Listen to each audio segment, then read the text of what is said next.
राजन परीक्षित, राजा आप भी हो, राजा इंद्र भी है,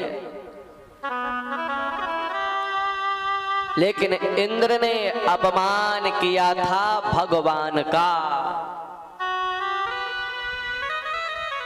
इंद्र ने अपमान किसका किया? किसका अपमान किया? इंद्र ने अपमान किया था भगवान का। इंद्रस्तदात्मनः पूजाम विज्ञाय विहतान् नृपः।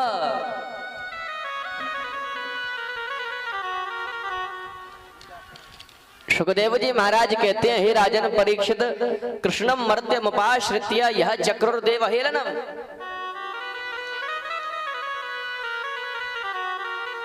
इस बात को देवराज इंद्र ने कहा है।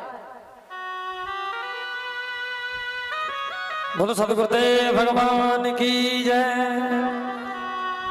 कि एक साधारण से मनुष्य कृष्ण के बल पर इन ब्रजवासियों ने मेरी पूजा बंद कर दी। चलो मैं इस कृष्ण को ही देखता हूं।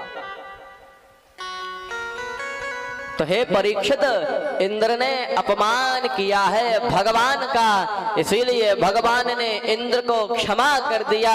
लेकिन हे परीक्षित, तुमने अपमान किया है शमीक भक्त का, तो तुम्हें तो तक्षक के द्वारा भस्म होना ही पड़ेगा।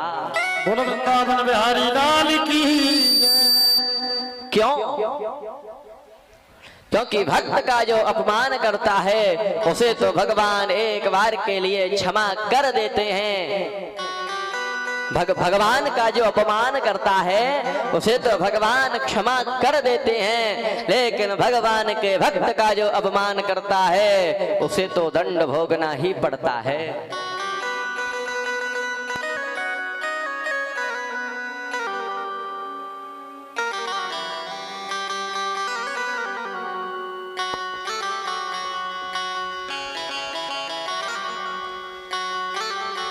इसीलिए सुखदेव जी महाराज राजा परीक्षित के लिए नृप शब्द का प्रयोग कर रहे हैं कि हे नृप, हे परीक्षित, राजा आप भी हो और राजा इंद्र भी है, लेकिन फिर भी तुम दोनों राजाओं में अंतर बहुत है। राजा दोनों ही हो, लेकिन फिर भी अंतर है दोनों में। और वो अंतर क्या है? हे परीक्षित, वो अंतर ये है कि इंद्र अपने अपमान का बदला ब्रज के ऊपर मूसलाधार पानी बरसा करके ले रहा है, लेकिन तुम अपने अपमान का बदला पानी का त्याग करके ले रहे हो।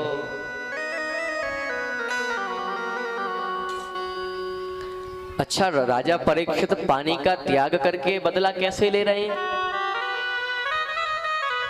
ध्यान दीजिए, राजा परीक्षित को जब कथा श्रवण करते करते 5 दिवस बीत गए,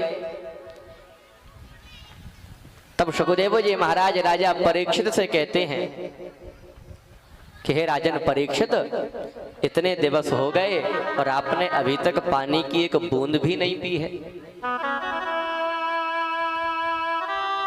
जब से कथा प्रारंभ हुई है आपने पानी की एक बूंद भी नहीं पी है।